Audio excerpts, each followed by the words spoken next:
Baik, untuk meneruskan perbincangan kita mengenai menjelang Belanjawan 2024, Persekutuan Majikan menggesa pendidikan latihan teknikal dan vocational atau TVET diterajui industri demi memastikan graduan mempunyai kemahiran menempati keperluan pekerjaan, dan sistem latihan dual nasional ketika ini menetapkan 70 hingga 80% latihan praktikal dilakukan di tempat kerja dengan baki 20 hingga 30% di institusi teknikal. Dan untuk berbincang lanjut sudah bersedia bersama kami di dalam studio ialah Muhammad Rizan Hassan, Setiausaha Agung Pertubuhan Kebangsaan Pekerja Berkemahiran. Selamat pagi Rizan. Selamat pagi. Okey, terima kasih kerana bersama dengan Niaga Awal ni. Pertama sekali kita nak tahu bagaimana realitinya TVET di Malaysia ini dan keperluan 70, 30 ataupun 80, 20% ini. Bagaimana kalau kita menetapkan peratusan itu, boleh kita tengok dengan situasi TVET semasa kita, dan bagaimana untuk kita sediakan graduan ini dengan pekerjaan yang sedia ada. Senario TVET di negara kita sejak 12 bulan kebelakangan ini agak semakin rancak, dan pada setiap hari dan setiap minggu saya rasa media banyak melaporkan tentang perkembangan TVET ini, dan juga pelbagai inisiatif kerajaan, jabatan kerajaan negeri dan juga pihak industri sendiri juga memainkan peranan yang cukup besar tentang TVET. Bagaimanapun kalau di lapangan ini kita dapati suasana ataupun saranan kerajaan itu belum begitu dirasai oleh kumpulan-kumpulan yang disasarkan di bawah. Dalam konteks ini, kumpulan yang terbesar adalah kumpulan belia, dan dari kumpulan belia itu sendiri terpecah kepada beberapa kumpulan kecil, seperti kumpulan belia NEET, not in employment, not in education and not in training, kumpulan keciciran, kumpulan belia OKU dan sebagainya. Jadi segmen-segmen ini tidak disentuh secara bersasar kerana TVET yang diilhamkan dan juga ditawarkan bersifat terlalu general. Sedangkan yang nak menyambut TVET di bawah ini adalah kumpulan-kumpulan yang perlu disantuni dengan pendekatan yang berbeza dan juga inisiatif yang berbeza. Sebab itu kita lihat antara program-program yang dilihat mendapat diberi perhatian oleh kerajaan seperti Akademi in Industri, SLDN, dan juga beberapa program-program transisi pekerjaan perkeso. Dia tidak begitu dekat dengan kumpulan sasar. Ini disebabkan kefahaman tentang inisiatif ini. Sebab itu kalau senario ini kita biarkan berterusan hari demi hari, bulan demi bulan, kita bimbang hasrat kerajaan dalam NIMP 2030 7 tahun saja, tak lama sebenarnya itu sedikit sebanyak akan memberi kesan yang tidak begitu, merasakan impak yang tidak begitu baik. Jadi bagaimana, apakah bentuk sandaran sebenarnya TVET kita ini? Kerana di lapangan sebenarnya terlalu banyak mazhab TVET yang diberikan ataupun dilihat oleh masyarakat. Sebab itu pentingnya macam Persekutuan Majikan mencadangkan bahawa TVET sebenarnya perlu diterajui sepenuhnya oleh industri. Namun sejauh mana pula industri mempunyai semangat nasionalisme yang tinggi untuk berpartisipasi dalam memastikan bahawa mereka benar-benar bersedia. Industri yang bagaimana yang benar-benar bersedia untuk melaksanakan TVET industri ini. Sebab itu prosesnya agak panjang sebenarnya. Namun kalau kita tidak memulakan langkah yang pertama, sudah pasti tidak ada langkah-langkah yang seterusnya. Sebab itu sekarang ni sudah tiba masanya, kalau benar TVET perlu ditajui oleh industri, kerajaan ataupun Persekutuan Majikan itu sendiri harus menawarkan dan juga mempromosikan TVET yang ditajui industri ini dengan semaksimum yang mungkin. Kalau tidak, masyarakat masih dilihat institusi latihan ataupun institusi pendidikan yang menawarkan TVET itu adalah akses segala-galanya. Sedangkan kita juga memerlukan kepelbagaian akses. Dan bukan itu saja, kepelbagaian bentuk kurikulum latihan juga perlu ada. Dan pada masa yang sama, kepelbagaian persijilan juga ada. Kalau hari ini kita tengok hanya bersandarkan kepada satu atau persijilan nasional saja, tanpa mengambil kira persijilan profesional daripada industri, juga tidak akan memberi impak yang cepat ataupun impak yang baik. Sebab itu bagi saya harapan kalau bercakap tentang Belanjawan 2024, kita berharapkan akan ada akses latihan, akses kurikulum yang kepelbagaian dan juga akses persijilan. Dan tiga ini kalau dapat digerakkan, saya rasa pelbagai bentuk TVET yang menyantuni kumpulan sastra itu dapat dilihat dengan lebih jelas. Dan bercakap mengenai TVET ni juga, kita ada antara saluran-saluran lain daripada segi kolej kemahiran, kita ada juga politeknik dan sebagainya. Mereka juga perlukan, mereka juga bagi khidmat seperti semua khidmat pendidikan-pendidikan yang disebutkan tadi. Jadi bagaimana antara TVET ni dan juga kolej-kolej kemahiran dan juga politeknik ini dapat bersama, sebab kita tahu kalau kita tu akan menjadi pembaziran di situ satu, dan juga perbezaan dari segi subsidi ataupun bantuan. Jadi bagaimana untuk kita satukan semua dari segi pendidikan ini? Di Malaysia ni, kalau bercakap tentang TVET, ada program yang bersifat yang diberi pembiayaan berbentuk beasiswa ataupun geran tertentu. Ada juga yang diberikan dalam bentuk pembiayaan pinjaman. Okey. Dan pada masa yang sama, TVET ni kalau di peringkat lapangan ini, yang pemain TVET yang sejati faham ialah ada TVET yang di peringkat higher learning, peringkat TVET tinggi kita panggil. Itu mungkin dipelopori ataupun diterajui oleh IPTA, IPTS ataupun Hampton University. Okey, mungkin juga level politeknik di situ. Kemudian kita ada TVET yang di peringkat pertengahan. TVET di peringkat pertengahan ni mungkin level yang boleh kita katakan ada peringkat college community ataupun college vocational. Kemudian kita ada satu lagi TVET. Saya tak kata TVET di peringkat bawah, tapi kita boleh katakan ini adalah TVET di peringkat intervensi sosial dan juga kerjaya. Di mana ini adalah peringkat TVET yang membantu kumpulan masyarakat ke bawah seselari dengan semangat TVET antarabangsa itu sendiri, iaitu TVET for all. Jadi kumpulan TVET yang intervensi sosial dan juga intervensi kerjaya ini yang bersifat mengeluarkan kumpulan-kumpulan keciciran. Contohnya belia need non-employment education and training yang hilang daripada radar pendidikan akademik ataupun dia memang tak minat bidang akademik. Termasuk juga kumpulan-kumpulan rentan, mungkin belia berisiko, bekal bantuan juwana, mungkin juga kumpulan-kumpulan OKU, kan ibu tunggal dan sebagainya. Jadi kumpulan ini mungkin dia boleh memasuki institusi latihan kemahiran yang di bawah Jabatan Pembangunan Kemahiran. Kita ada beribu pusat latihan. Sebab itu pengkelasan itu penting supaya inisiatif itu disihat lebih jelas. Sebagai contoh, kalau kita nak cakap tentang NMP 2030 dengan gaji yang tinggi, jawatan yang tinggi, teknologi yang tinggi, mungkin kumpulan TVET yang intervensi sosial kerja ini dia tidak sesuai. Mungkin sudah tiba masanya TVET tinggi itu mendapat saluran bekalan tenaga pelajar, bekalan pelajar yang masuki aliran tersebut daripada peringkat sekolah berasrama penuh, contohnya sekolah integrasi ataupun sekolah MRSM contohnya, yang mana TVET tidak lagi dilihat hanya di peringkat tinggi, tapi diturunkan kepada kumpulan-kumpulan yang berfokuskan kepada pendidikan sains, teknologi dan matematik STEM contohnya. Kan perlu juga di-TVET-kan supaya kumpulan ini boleh masuk ke pengajian tinggi TVET. Jadi kalau kita mengharapkan TVET tinggi itu datang mendapat bekalan bakal pelajar daripada kolej community, kolej vocational, itu agak lambat. Dan mungkin level mereka tidak sampai ke tahap itu. Okey, sebab itu daripada awal lagi kami memberi pandangan bahawa pengkelasan TVET itu harus ada.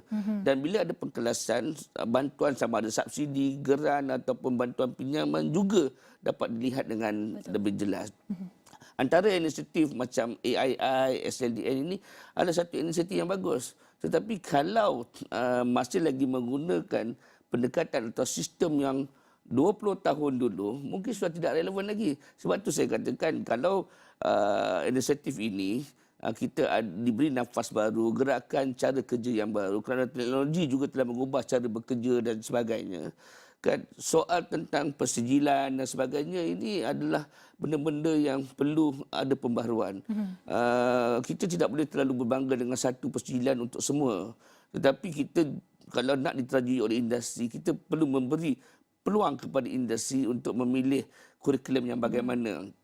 Okey, persijilan yang bagaimana dan pengambilan peserta yang bagaimana supaya inisiatif ini dapat diterima oleh semua kumpulan sastra. Jadi pada pendapat Rizan sendiri, adakah seperti college vocational dan juga politeknik ini perlu disatukan dalam dalam usaha TVET atau bagaimana, sebab kita tahu kita bergerak laju sekarang, terutama dalam IR 4.0 ni teknologi bergerak dengan laju dengan AI dan sebagainya. So kalau kita kekal dengan menghasilkan ataupun mewujudkan belia yang menjadi teknikal, orang teknik yang mekanik ataupun betulkan aircon sebagai contoh. Jadi mungkin kita perlukan bergerak ataupun transformasi dari segi yang menyeluruh, atau bagaimana, Rizan? Dia ada perkara yang boleh disatukan. Ada perkara yang ada institusi yang boleh disatukan, ada institusi yang harus dikekalkan fungsi dan peranannya, bahkan perlu ditambah baik. Sebagai contoh, fungsi sebagai giat mara yang berada di semua parlimen, yang itu lebih bersifat sebagai TVET community, itu perlu ada. Yang mana TVET sebagai giat mara ini harus dilihat dekat dengan masyarakat yang bersifat lokaliti di situ. Maksudnya latihan yang diberikan harus bersifat lokaliti yang membantu perkembangan ekonomi sesuatu tempat. Okey, keperluan masyarakat di Sabah dan Sarawak dengan keperluan masyarakat di kota besar seperti Kuala Lumpur ini berbeza. Maka latihan dan juga sokongan kepada kesejahteraan ekonomi setempat itu juga harus berbeza. Sebab itu pemilihan khusus ataupun penawaran khusus di satu-satu lokasi itu amat penting. Saya masih lagi mengharapkan kalaulah di semua kawasan perindustrian memiliki institusi latihan kemahiran awam khususnya yang diambil alih oleh industri. Sebagai contoh, kalau mungkin IKBN itu di Pekan Pahang, okey, mungkin IKBN itu boleh diambil alih oleh industri kerana di Pekan Pahang itu ada industri pembuatan otomotif. Okey, maka kerajaan hanya menyediakan fasiliti dan juga sokongan dari segi fasilitasi bimbingan kepada tenaga pajak industri daripada tenaga pengajar institusi supaya gabungan 70-30 ataupun 80-20 itu dapat berlaku. Okey, tidak lagi AKBN contohnya, saya ambil contoh AKBN Pekan itu bersendirian. Begitu juga di ILP di Pasir Gudang harus melihat apakah industri terbesar di situ. Kalaulah institusi itu berada jauh, kan dia agak sukar kerana masyarakat di setempat itu telah terbiasa dengan industri di situ, tapi latihan tidak ada kepada kumpulan masyarakat setempat. Sebab itu bukan saja kita melihat kursus-kursus yang ada secara general, tetapi meletakkan kursus di tempat latihan yang betul juga harus dilihat supaya perkara ini dapat dirancangkan. Tapi dalam masa 7 tahun untuk kita mencapai NMP ni, saya fikir kita tidak boleh mengetepikan peranan sekolah, sebab nak mendapatkan tenaga kerja pada tahun 2030 itu harus bermula daripada adik-adik tingkatan 1 sekarang. Oh, seawal itu? Seawal. Kerana apa? 7 tahun daripada sekarang dia tingkatan 1 sampai tingkatan 5 tahun. Kemudian dia ada masa lebih kurang 2 hingga 3 tahun untuk meletakkan diri dia berada di institusi latihan kemahiran dan juga masuk ke alam pekerjaan. Jadi kalau kita benar-benar serius untuk melihat ini 7 tahun dari sekarang kita berada dalam satu peringkat yang hebat dan terbaik, saya rasa daripada sekolah seawal tingkatan 1 lagi kita harus beri pendedahan tentang TVET. Kalau kita nak bandingkan dengan negara-negara maju yang telah mengadaptasi ataupun memperkasakan latihan TVET ini sendiri seperti Jerman, jurang gaji itu sendiri, kalau kita lihat cadangan untuk di Malaysia ialah paling kurang pun 2,500 hingga ke 3,000.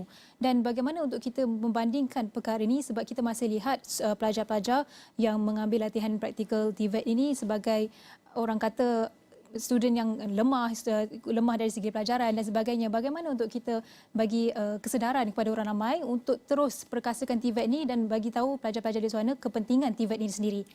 Soal gaji ini sering diwar-warkan, diperbincangkan.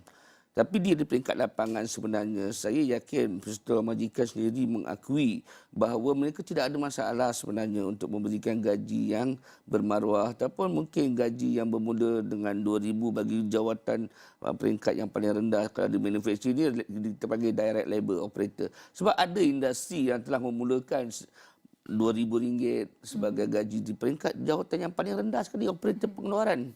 Okey, maksudnya tidak ada masalah dengan syarat bahawa kebergantungan kepada pekerja asing itu tidak ada dan bekalan tenaga kerja yang diberikan kepada industri bukan saja cukup tetapi berkemahiran, berpengetahuan dan sikap yang betul. Sebab tu kita rasakan pentingnya satu sandaran, dan dalam konteks 7 tahun menjelang 2030 ni sandaran yang terhebat adalah NIMP. Bagaimana pula NIMP ini difahami di peringkat sekolah dan juga digerakkan. Industri tidak boleh mendabik dada mengatakan yang mereka perlu menerajui TVET. Sebaliknya mereka harus sedar bahawa ada benda yang dia tidak boleh buat sepenuhnya. Dia perlukan pelibatan daripada institusi latihan juga, sama ada awam ataupun swasta. Dan institusi latihan kemahiran awam dan swasta pun tidak boleh katakan bahawa dia adalah champion kalau bercakap tentang latihan TVET, kerana dia perlu mendapat sokongan daripada kumpulan-kumpulan di bawah ni yang di lapangan seperti guru bimbingan konseling dan kerjaya, pihak sekolah, pemimpin masyarakat, pemimpin belia, supaya kumpulan ini dapat memberikan satu anjakan, tolakan kepada para belia ataupun para pelajar yang bakal menjadi tenaga kerja masa depan. Jadi ekosistem ni perlu ada. Sekarang ni kita lihat dia seperti terpisah-pisah. Industri tidak berkarya di dalam sekolah. Ya. Industri hanya menerima di peringkat pertengahan. Jadi bagaimana pemahaman tentang kejayaan masa depan itu dirasai oleh bakal tenaga kerja seawal usia 13 tahun, 14 tahun ini. Sebab tu saya rasa NIMP itu satu sandaran yang hebat sebenarnya, tetapi dia perlu dibaca bersekali dengan dasar pendidikan, dasar TVET, dasar sosial dan sebagainya, supaya masyarakat juga memahami apakah hala tuju direction yang kerajaan ingin bawa tentang TVET ini. Dan TVET ini bukan lagi dilihat sebagai dengan perkataan memperkasa, memperkukuh, tetapi dia sudah diangkat sebagai satu arus perdana. Arus perdana. Maksud dia berada di mainstream. Dia tidak lagi sebagai pilihan kedua dan sebagainya. Walaupun dari segi approach, dari segi intervensi kejayaan dan sosial, dia boleh jadikan satu tools untuk membantu masyarakat mempertingkatkan ekonomi, membantu masyarakat mempertingkatkan kesejahteraan hidup dan juga membantu masyarakat yang rentan ini untuk keluar daripada kepompong mereka. Mungkin berbakikan 2 minit ni, mungkin Rizan boleh kongsikan strategi, dan kita akan adakan belanjawan 2024 beberapa hari saja lagi. Jadi mungkin apa strategi yang terbaik, sebab kita tahu demand ada tapi pemain industri belum sedia, buat kata Rizan tadi. Jadi apa strategi terbaik untuk mempersiapkan pelajar-pelajar TVET ini untuk bersedia mengharungi dunia pekerjaan? Pertama, gerakan school to career, sekolah ke kerjaya perlu diperkukuhkan. Industri bukan saja membuat CSR tentang bantuan beg sekolah pada setiap tahun, tetapi industri perlu turun sekarang untuk memberikan latihan-latihan asas tentang peluang kerjaya ataupun kerjaya masa hadapan di peringkat sekolah. Kedua, bantuan kerajaan, sama ada bantuan pinjaman ataupun grant latihan perlu diberikan kepada golongan belia kita untuk mendapatkan latihan kepada masyarakat. Dan ketiga ini yang amat penting, itu menjadi harapan besar semua institusi latihan kemahiran awam dan swasta, itu adanya bantuan-bantuan bersifat grant padanan untuk mempertingkatkan peralatan latihan. Sebab ini penting. Ini penting selaras dengan keperluan industri yang sentiasa berubah dari masa ke semasa. Jadi 3 perkara ini adalah harapan besar kita.